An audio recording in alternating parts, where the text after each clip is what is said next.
Hello guys, welcome you all to your channel new vision study hub. आज हम लोग Indian polity के एक बहुत ही इम्पोर्टेंट टॉपिक पर एमसीक्यू डिस्कस करेंगे। टॉपिक है making of the Indian constitution, भारतीय संविधान का निर्माण। यह टॉपिक हर कॉम्पिटिटिव एग्ज़ाम में, चाहे वो आईएएस का एग्ज़ाम हो या स्टेट पीसीएस के एग्ज़ाम हो, SSC, CGL, CDS, even net, JRF, TGT, PGT, इस सब में बार बार पूछा जाता है। आज के इस वीडियो में हम लोग 25 वेरी इंपॉर्टेंट एमसीक्यूज की प्रैक्टिस करेंगे जो कि हर परीक्षा में बार बार पूछे गए हैं। हर क्वेश्चन के साथ आंसर और एक शॉर्ट एक्सप्लेनेशन भी रहेगा। प्रत्येक प्रश्न के लिए 15 सेकंड का समय अलॉट किया गया है। आप लोग क्वेश्चन करें और नोट करते जाएं। हम आंसर बताएंगे, उस आंसर से अपने को टैली करें। और दूसरी चीज़ है कि आप लोग वीडियो के कमेंट में बताएं कि आपका स्कोर कैसा रहा है। तो चलिए शुरू करते हैं making of the Indian constitution पर एमसीक्यूज की प्रैक्टिस। यहां पर पहला क्वेश्चन आपके सामने है, भारत की संविधान सभा का विचार सबसे पहले किसने प्रस्तुत किया था? Who first put forward the idea of constituent assembly for India? 4 choices हैं। जवाहरलाल नेहरू, भीमराव अंबेडकर, महात्मा गांधी, एम.एन. राय। आंसर लगा लिए होंगे आप सब। आंसर हम बता रहे हैं आपको, देखिए यह एम.एन. राय है। सबसे पहले इन्होंने ही भारत के लिए एक संविधान सभा हो, इसकी मांग की। यह भारतीय, इनके बारे में और जान लें, एम.एन. राय यह भारतीय कम्युनिस्ट पार्टी ऑफ इंडिया, इसके सदस्य थे। 1934 में इन्होंने यह संविधान सभा की मांग रखी। यह जो एम.एन. राय साहब थे, मानवेंद्र नाथ राय, यह भारत में कम्युनिस्ट आंदोलन के अग्रदूत माने जाते हैं। उन्होंने मैक्सिकन कम्युनिस्ट पार्टी और भारतीय कम्युनिस्ट पार्टी की स्थापना में महत्वपूर्ण भूमिका निभाई। भारतीय कम्युनिस्ट पार्टी की, भाकपा की, 1925 में। 1934 में उन्होंने संविधान सभा के विचार को पहली बार प्रस्तुत किया, जिसे बाद में 1935 में भारतीय राष्ट्रीय कांग्रेस ने अपनाया। इन्हें, एम.एन. राय को, भारतीय साम्यवाद का जनक माना जाता है और ये एक प्रमुख क्रांतिकारी नेता थे।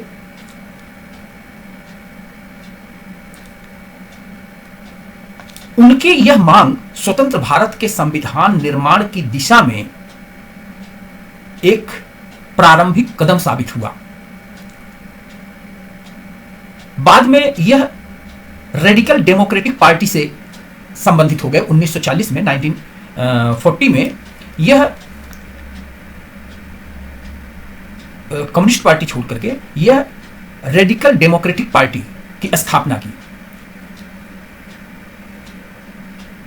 तो इनका संबंध जो रहा कम्युनिस्ट पार्टी से रहा, लेकिन बाद में इनका अगर देखा जाए तो 1940 में रेडिकल डेमोक्रेटिक पार्टी 1940 में स्थापित किया, वहां से जुड़े रहे कम्युनिस्ट पार्टी को छोड़ करके। नेक्स्ट क्वेश्चन को देखते हैं।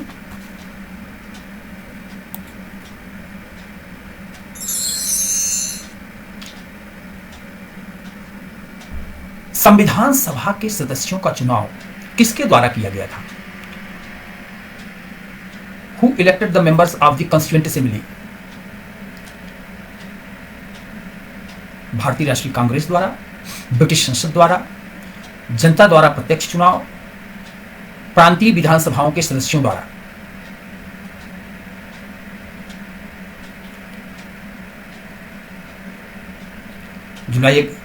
अगस्त 1946 में जो संविधान सभा के सदस्यों का चुनाव हुआ, वह प्रांतीय विधानसभाओं के सदस्यों द्वारा हुआ। इलेक्टेड थे कुल 389 मेंबर्स में 296 जो सदस्यों का इलेक्शन हुआ वे ब्रिटिश क्षेत्र, ब्रिटिश सरकार के अधीन जो थे उन प्रांतों से हुआ 296, जिसमें से 292 तो प्रांतों से और 4 जो है कमिश्नरीज थी उनसे। तो इसको हम आगे फिर बताएंगे, अगला क्वेश्चन आएगा। तो इनका जो सदस्य का हर 10 लाख पर एक सदस्य, हर 10 लाख जनसंख्या पर एक सदस्य चुन करके आया।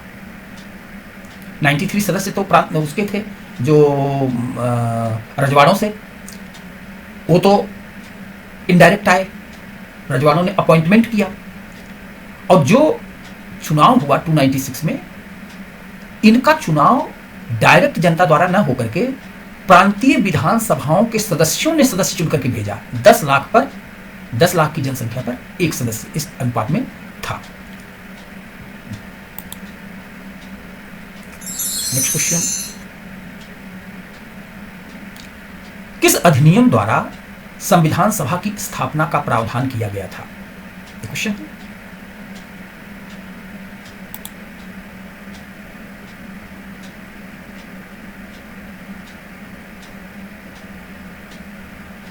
चार ऑप्शन है आपके सामने। Government of India act 1935, cabinet mission plan 1946, Indian council act 1909 और मॉन्टेग्यू चेम्सफोर्ड रिफॉर्म 1919। सब लोग आंसर लगा लिए होंगे।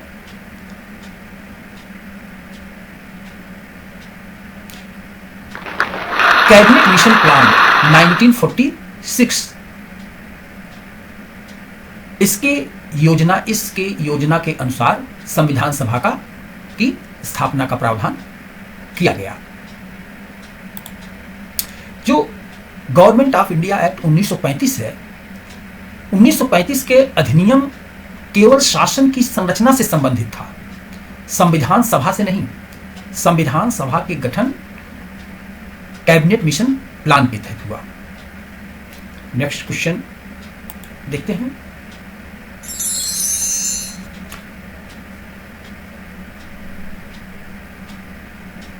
संविधान सभा के कुल कितने सदस्य प्रारंभिक रूप से चुने गए थे?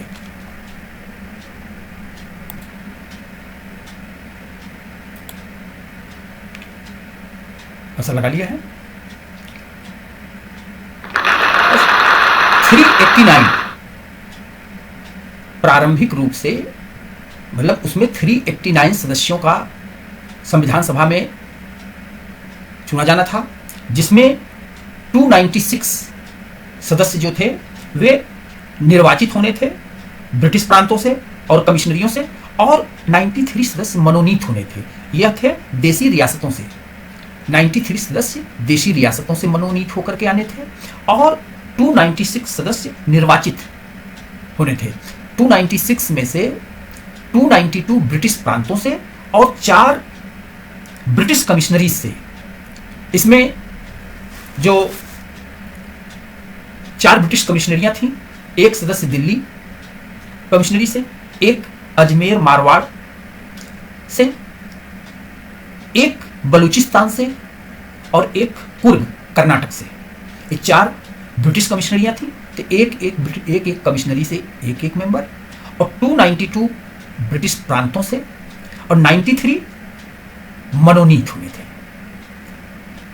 ठीक है, नेक्स्ट क्वेश्चन पर आते हैं।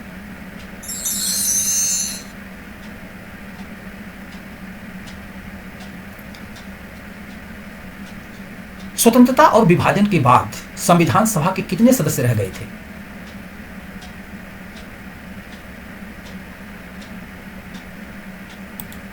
हो सर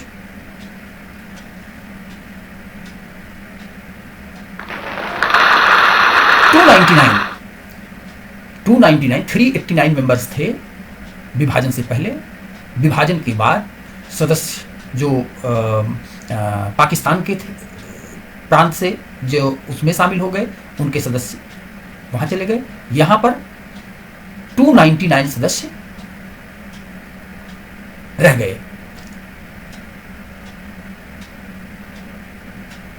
नेक्स्ट क्वेश्चन,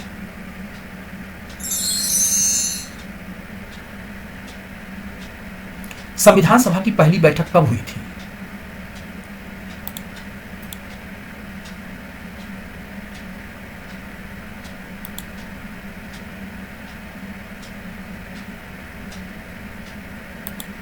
आंसर लगा लिए होंगे।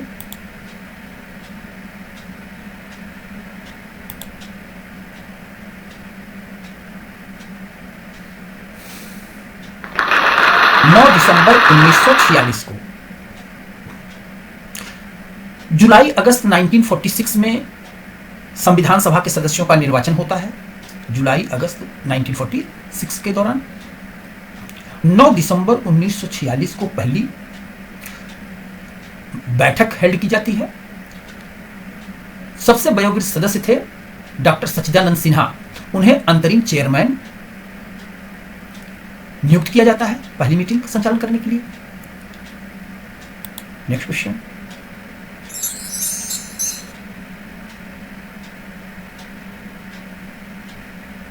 संविधान सभा के स्थायी अध्यक्ष कौन बने?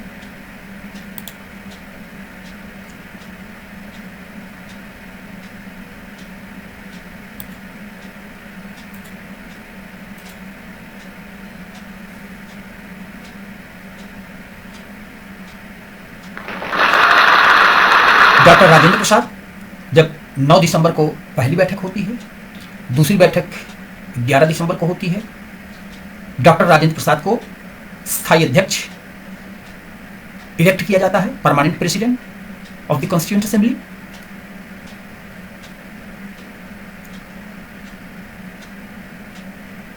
नेक्स्ट क्वेश्चन,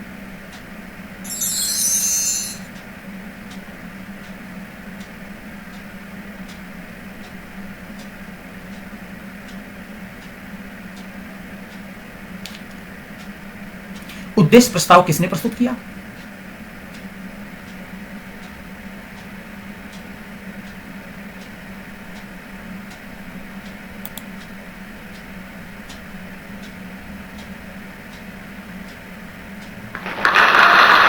जवाहरलाल नेहरू ने 13 दिसंबर को जब मीटिंग हुई तो उसमें ऑब्जेक्टिव रेजोल्यूशन जवाहरलाल नेहरू ने प्रस्तुत किया।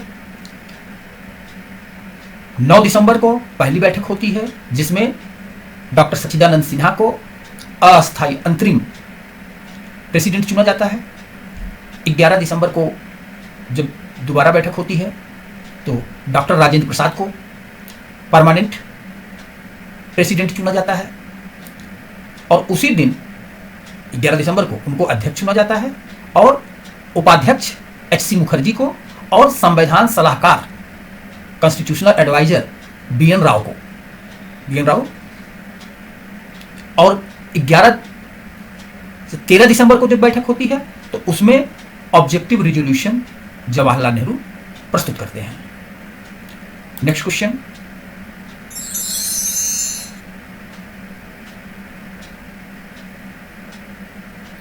संविधान सभा में कितनी महिलाओं ने भाग लिया था?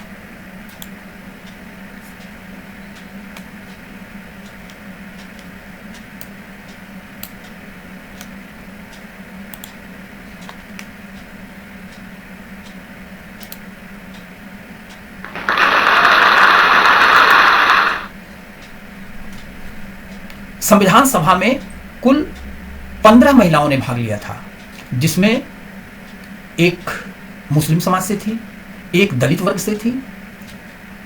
15 महिलाओं ने भाग लिया। इसमें दुर्गाबाई देशमुख वगैरह जो थी, ये महत्वपूर्ण नाम हैं।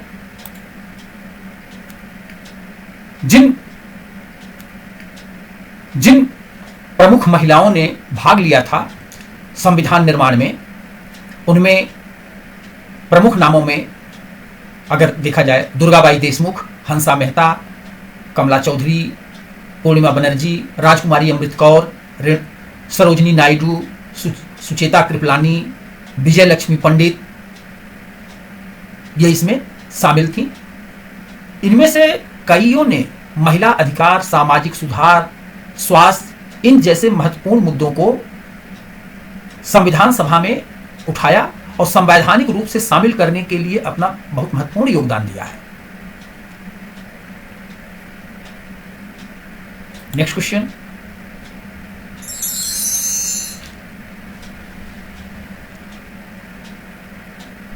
संविधान सभा के कितने सदस्य वकील थे, एडवोकेट थे, लॉयर?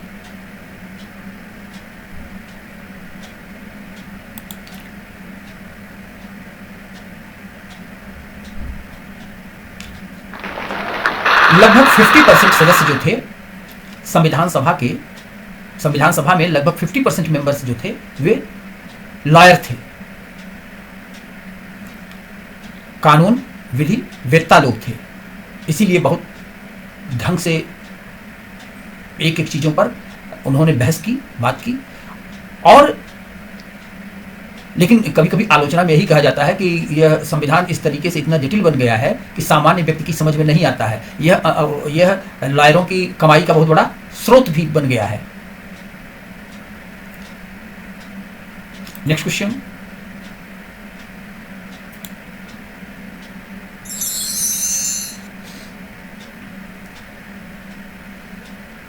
संविधान तैयार करने में कुल कितने दिन लगे?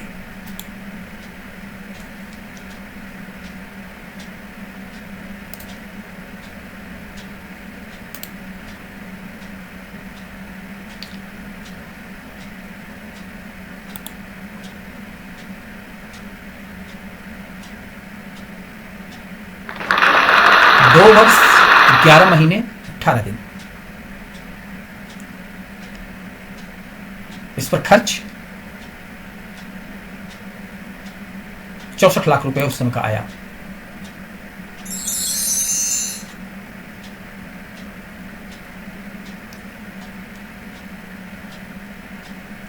संविधान सभा में मौलिक अधिकार के प्रावधानों को किस समिति ने तैयार किया?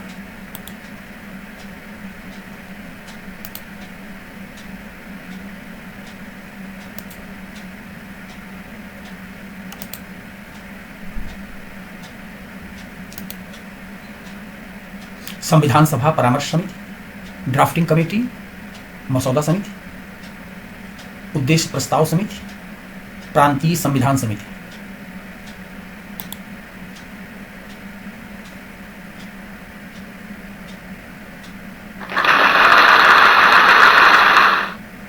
संविधान सभा की परामर्श समिति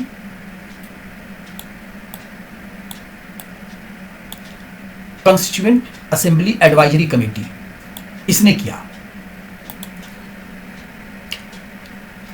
दरअसल मौलिक अधिकारों और अल्पसंख्यकों के अधिकारों पर कार्य करने का दायित्व जो है वह advisory committee, constituent assembly advisory committee को दिया गया था। संविधान सभा परामर्श समिति को मौलिक अधिकार और अल्पसंख्यकों के अधिकारों पर कार्य करने का दायित्व दिया गया था। इसके अध्यक्ष सरदार पटेल थे। कॉन्स्टिट्यूएंट असेंबली एडवाइजरी कमेटी के अध्यक्ष सरदार वल्लभ भाई पटेल थे। नेक्स्ट क्वेश्चन,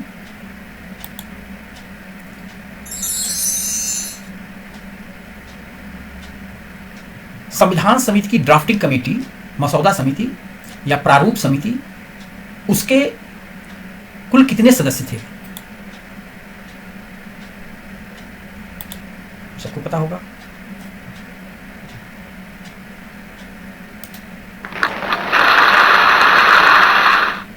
इसमें कुल अध्यक्ष सहित 7 सदस्य थे। अगर यही देखिए, यही सिविल सर्विसेज में प्रश्न अगर यही पूछा जाए था तो वहां पर पूछा गया है, लेकिन अगर इसको फंसाना चाहेंगे तो 6, 7 दोनों दे देंगे। 6 सदस्य थे, 7 सदस्य थे। अगर इस तरीके से नहीं तो मेंबर्स अगर पूछेगा तब तो 6 हो जाएंगे, लेकिन अगर चूंकि 6 नहीं है तो अध्यक्ष सहित 7 सदस्य थे। टर्म सिविल सर्विसेज जो आईएएस के एग्जाम में जो आता है वह उनके शब्दों पर बहुत ज्यादा रहता है। वो शब्दों से तोड़ते मरोड़ते हैं, आंसर्स दूसरे हो जाते हैं, लोगों को लगता है अरे यही होगा। वहां रट्टा काम नहीं करता है। अन्य एग्जाम जैसे हैं एसएससी वगैरह का हुआ, टीजीटी पीजीटी का हुआ, रेलवे का हुआ, वहां पर फैक्चुअल्स है, वहां पर पूछे 7 सदस्य, लेकिन यूपीएससी के जो क्वेश्चन पूछेंगे तो उसमें जब फंसाने के आते हैं तब इस तरीके से सदस्य देते हैं। सदस्य पूछे, मेंबर्स पूछा जा रहा है तो मेंबर्स विद चेयरमैन 7, वैसे मेंबर 6। यह टर्म्स याद रखना, क्योंकि इस एग्जाम में पूछा गया है, कई बार यूपीपीसीएस में मेंस में भी पूछा गया है, प्रीलिम्स में भी पूछा गया है। नेक्स्ट क्वेश्चन,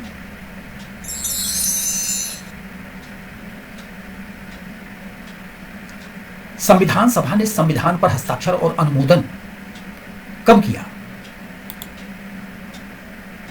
यह भी क्वेश्चन बहुत बार पूछा जाता है, सबका सही होता है।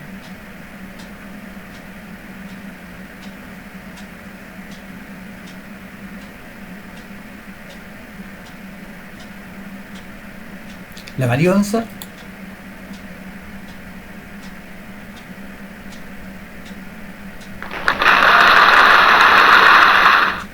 चौबीस जनवरी 1950 को अंतिम संविधान पर हस्ताक्षर किए गए।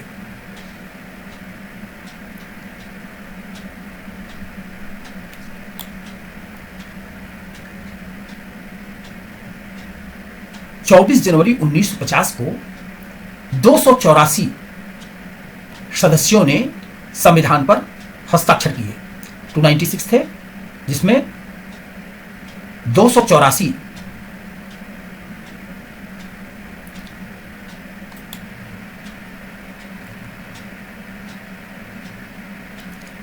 तो संविधान सभा के संविधान पर हस्ताक्षर अंतिम समय में जब 24 जनवरी 1950 को अंतिम मीटिंग होती है, उस दिन किया जाता है।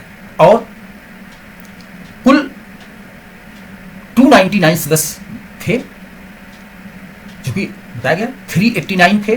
जब पाकिस्तान से अलग हो गया तो 299 सदस्य बचे, लेकिन जब 24 जनवरी 1950 को उस पर सिग्नेचर किया गया तो उस समय कुल 284 सदस्य उपलब्ध थे।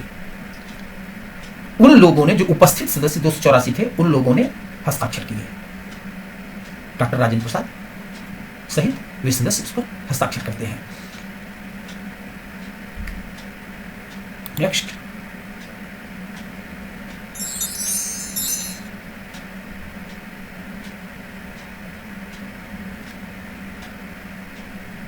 फेडरल स्ट्रक्चर संविधान सभा में संघीय ढांचे के प्रश्न पर किस नेता का बहुत महत्वपूर्ण योगदान था?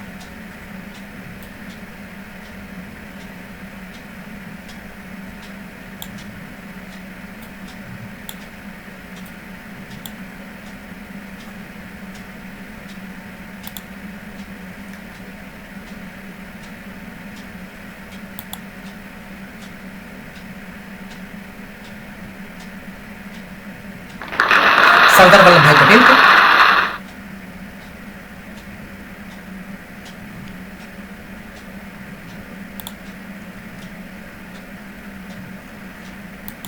सरदार पटेल ने संघीय ढांचे और राज्यों के एकीकरण में बहुत महत्वपूर्ण भूमिका निभाई थी।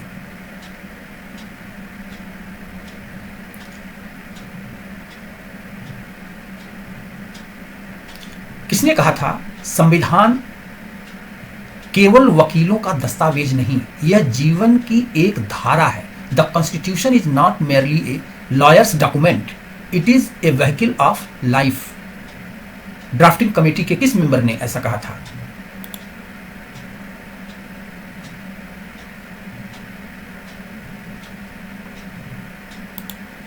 वैसे ये सब गेस कर लिए होंगे। Doctor B R. Ambedkar.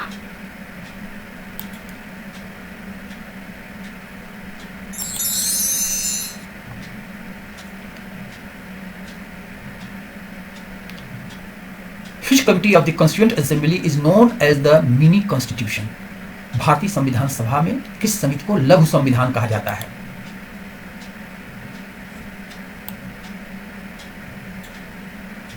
Drafting committee, union constitution committee, provincial constitution committee, fundamental right committee.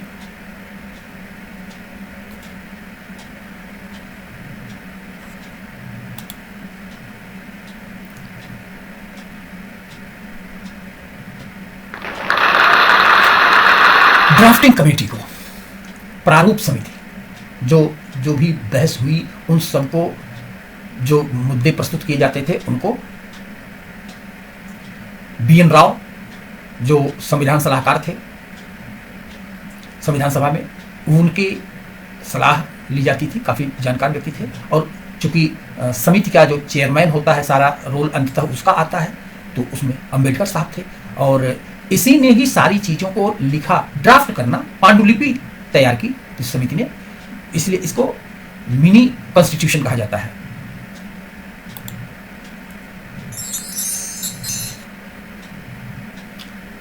संविधान कब एडॉप्ट किया गया, अपनाया गया?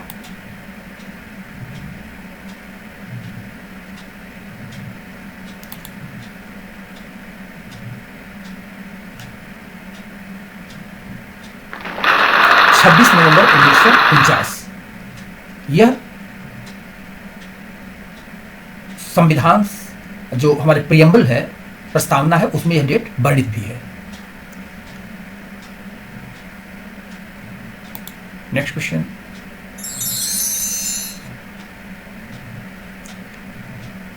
संविधान सभा की कुल कितनी बैठकें, सेशंस, सत्र हुए थे?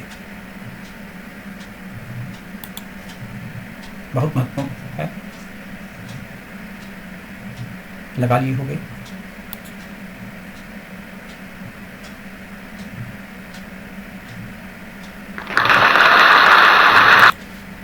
यस, 14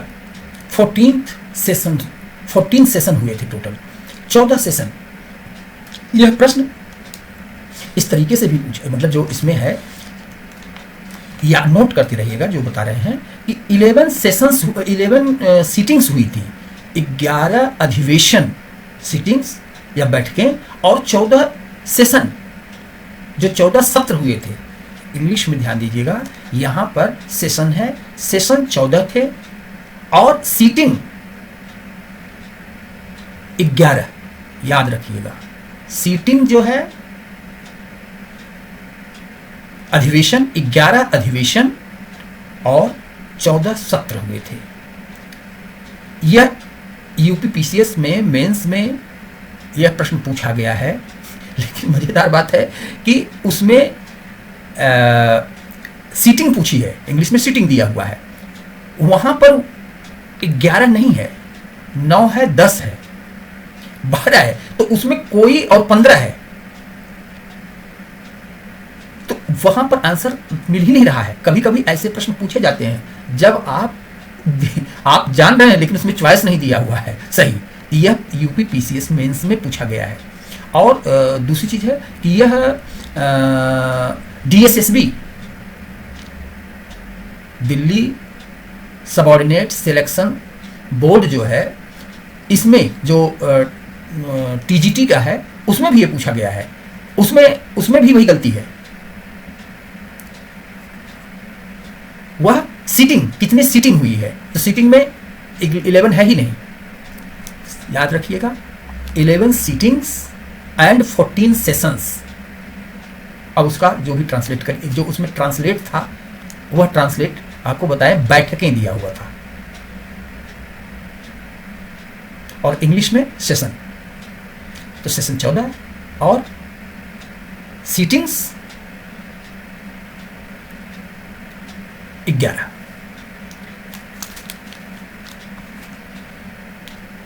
नेक्स्ट क्वेश्चन,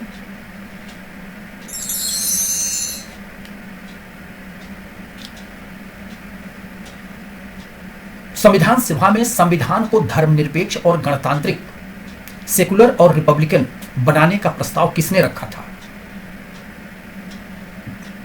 रिपब्लिक को तो स्वीकार किया गया, लेकिन धर्मनिरपेक्ष को उसमें नहीं स्वीकार किया गया था, उसमें सुझाव आया था।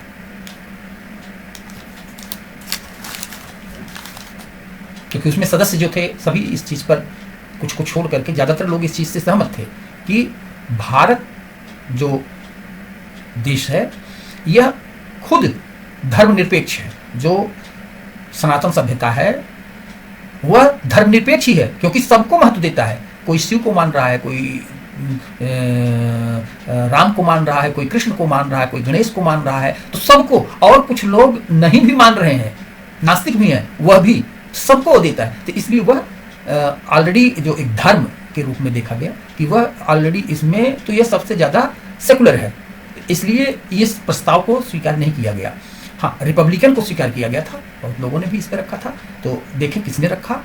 और आप सबको तो पता ही है कि संविधान के जो मूल पृष्ठ हैं उन पर फंडामेंटल राइट वगैरह पर, वहाँ पर भगवान राजा राम का है, पूरा दरबार लगा हुआ, और शिवाजी महाराज का है, हनुमान जी का है। तो जो मूल संविधान में ये सब बनाए गए थे, तो वो सब तो इस चीज़ को मानते थे कि भारत स्वतः ही एक, जो भारतीय परंपरा समाज है वह एक धर्मनिरपेक्ष है, सेकुलर है।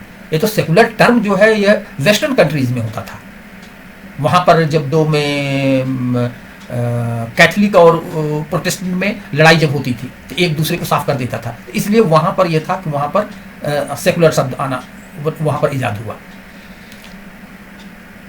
लेकिन कुछ लोग फैनेटिक थे, एक टर्मों के थे। देखें उसमें है केटी शाह ने इस चीज़ का सुझाव रखा था। नेक्स्ट,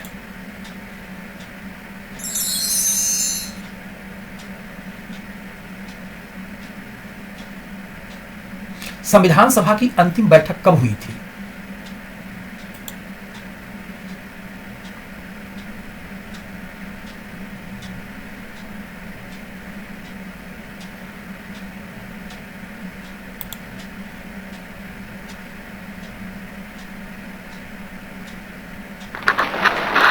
जनवरी 1950 को। उसी दिन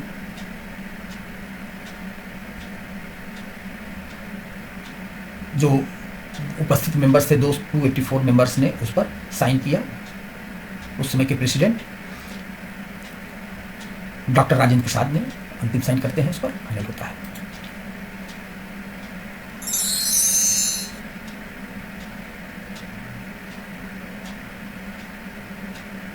बहुत महत्वपूर्ण है। नेशनल एम्ब्लेम, राष्ट्रीय प्रतीक, कब अपनाया गया?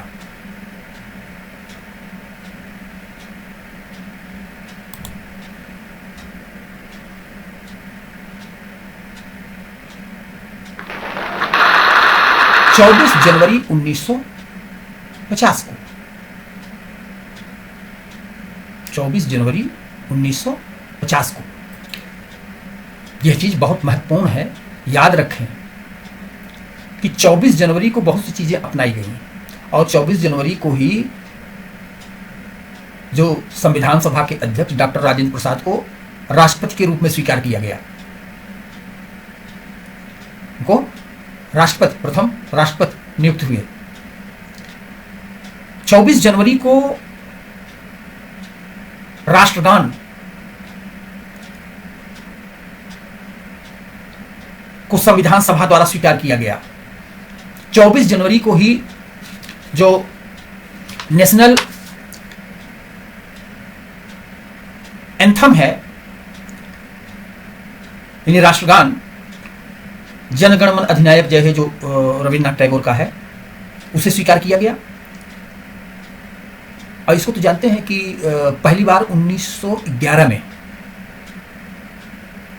कलकत्ता अधिवेशन में पहली बार राष्ट्रगान को गाया गया था, नेशनल एंथम को। इसके बारे में एक ये भी है कि जो इसके ये समय पूछा जाता है काफ़ी, जो एसएससी वगैरह में, जो टाइम है गाने का समय 52 सेकंड है, लेकिन शॉर्ट फॉर्म में इसे 20 सेकंड में गाया जा सकता है। पूर्ण रूप में 52 सेकंड का समय है, बंगाली भाषा में लिखा गया है। और 24 जनवरी को ही नेशनल सॉन्ग, राष्ट्रीय गीत, नेशनल सॉन्ग वंदे मातरम, बंकिम चंद्र चटर्जी द्वारा लिखित, इसको अपनाया गया नेशनल सॉन्ग के रूप में। यह इसके बारे में यह पहली बार 1896 में कलकत्ता अधिवेशन में गाया गया था। इसके लिए जो समय है वह 1 मिनट 5 सेकंड, यानी 65 सेकंड का समय लगता है। इसमें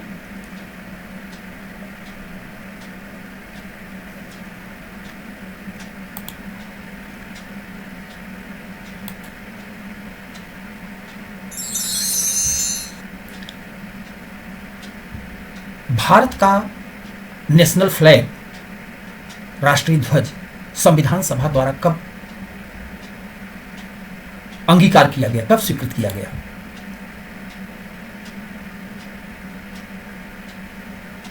याद होगा?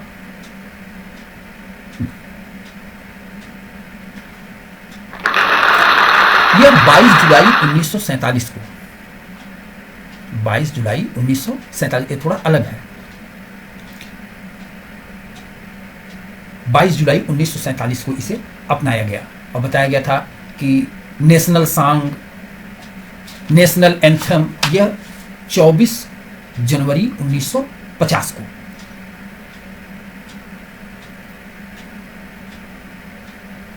जो नेशनल सॉन्ग है वंदे मातरम, इसको जब देश का विभाजन हुआ, बांग्लादेश, उसने भी अपने नेशनल सॉन्ग के रूप में वंदे मातरम को रखा हुआ है। हमारे यहाँ कुछ चीजें वंदे मातरम पूरा नहीं गाया जाता है, कुछ पंक्तियां गाई जाती हैं, वहां पूरा। एक चीज और याद करने, एक चीज और नोट करने वाली चीज है कि हमारा राष्ट्रीय पंचांग यह 22 मार्च 1957 को अपनाया गया। राष्ट्रीय पंचांग का पहला दिन सामान्य वर्ष है तो 22 मार्च होता है, और अगर लीप ईयर है तो 23 मार्च होता है। और राष्ट्रीय पंचांग का जो प्रथम मंथ है वह चैत्र है, चैत्र बैसाख, तो चैत्र यह 22 मार्च 1957 को राष्ट्रीय पंचांग अपनाया गया है। और अंतिम मंथ जो है वो फागुन है, फाल्गुन। ये कुछ मतलब कुछ विशेष फैक्ट्स हैं जो कभी न कभी इंटरव्यू में या कहीं अन्य स्थानों पर यह पूछे जाते हैं। नेक्स्ट क्वेश्चन,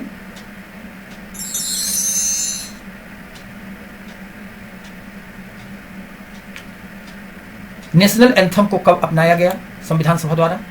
ये तो पीछे बता चुके हैं।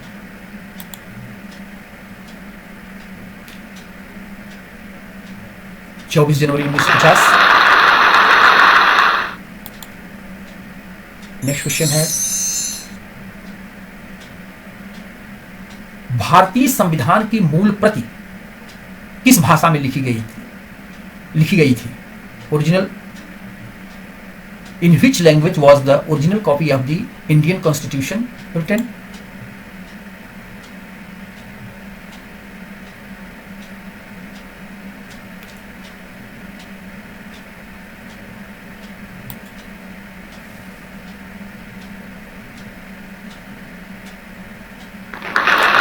हिंदी और इंग्लिश दोनों में। संविधान सभा में जो बहस भी होती थी वो हिंदी इंग्लिश दोनों में होती थी,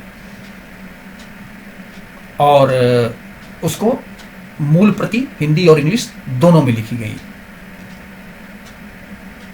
और 26 जनवरी 1950 को संविधान को पूरी तरह से लागू कर दिया गया। 26 नवंबर 1949 को एडॉप्ट किया गया, अंगीकार किया गया, और काफी प्रावधानों को लागू कर दिया गया। लेकिन ऐतिहासिक रूप से क्योंकि 30 जनवरी 1930 का जो लाहौर अधिवेशन में, कांग्रेस के लाहौर अधिवेशन में ध्वज फहराया गया था संविधान दिवस, स्वतंत्रता दिवस के रूप में, संविधान दिवस के रूप में, तो उसी के ध्यान में रखते हुए 26 जनवरी का डेट चुना गया। 26 जनवरी 1950 को पूरी तरह से संविधान लागू हुआ। ठीक है,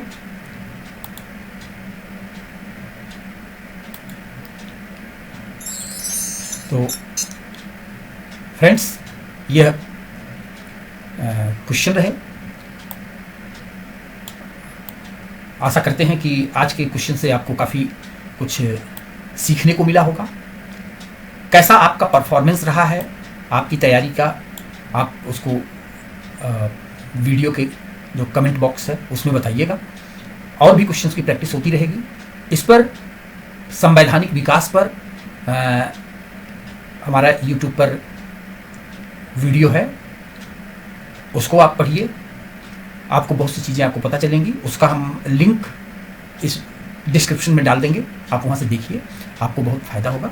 धीरे धीरे आप रेगुलर प्रैक्टिस करिए, आपका अच्छा जाएगा।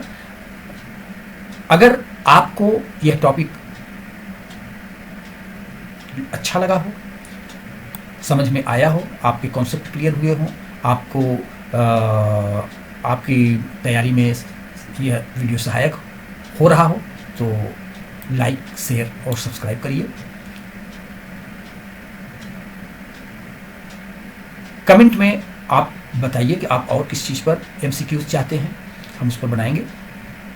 आज के लिए यहीं तक, बहुत बहुत धन्यवाद।